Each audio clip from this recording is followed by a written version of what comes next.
Everybody, welcome back to my channel. So today I thought I will share all the ingredients that I avoid in winters. Maybe this video will help somebody. So the first ingredient is zinc oxide.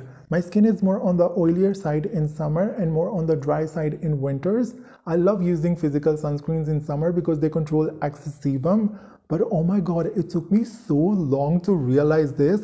No matter how much toner, serum, moisturizer I use under a physical sunscreen, I cannot use physical sunscreens in winters because zinc oxide dry out my skin really bad. Second ingredient that I avoid in winters is salicylic acid. I use salicylic acid on my nose all year because my nose is really oily and I get blackheads and sebaceous filaments. But I cannot use salicylic acid on my whole face in winters. Salicylic acid is oil soluble, it controls excess sebum. Not only salicylic acid exfoliates your pores from inside, but it also exfoliates the top layer of your skin. But because it controls excess sebum, I cannot use it in winters. It dries out my skin really bad. So love salicylic acid in summer, but not in winters. No salicylic acid for me in winters. Third ingredient that I avoid in winters is hyaluronic acid. I have nothing against hyaluronic acid. I love it, but I avoid hyaluronic acid in winters because there's not a lot of moisture in the air, and especially when your heater is on, it dries out your skin really bad. If there is hyaluronic acid in a moisturizer, in a thicker moisturizer, I don't mind it, but I avoid products that have hyaluronic acid really high in the ingredient list.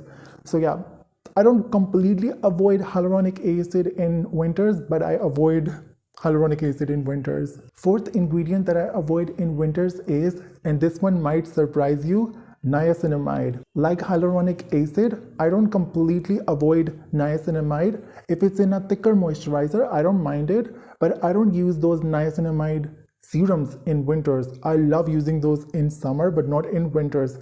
The reason is niacinamide control excess sebum. Love using oil controlling products in summer, but in winters, niacinamide dry out my skin really bad. I even avoid products that have niacinamide really high in the ingredient list in winters because I know it will dry out my skin.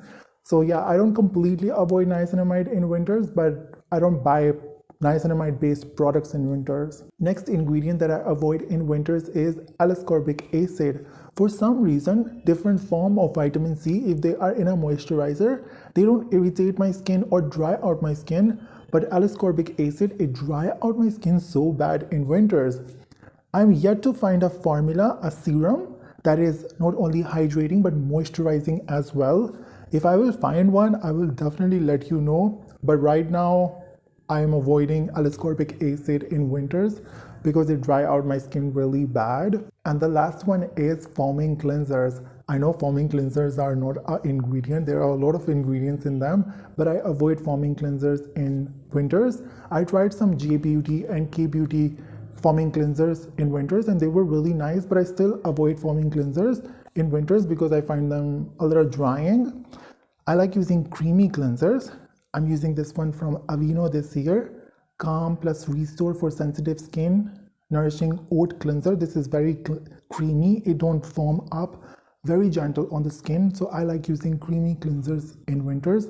I find these more gentle, they don't strip your skin. So I really like these. So these are the ingredients that I avoid in winters. I really hope this video will help somebody. If you enjoyed this video, make sure to give this video a thumbs up and make sure to subscribe. And I will see you guys in my next video. Bye.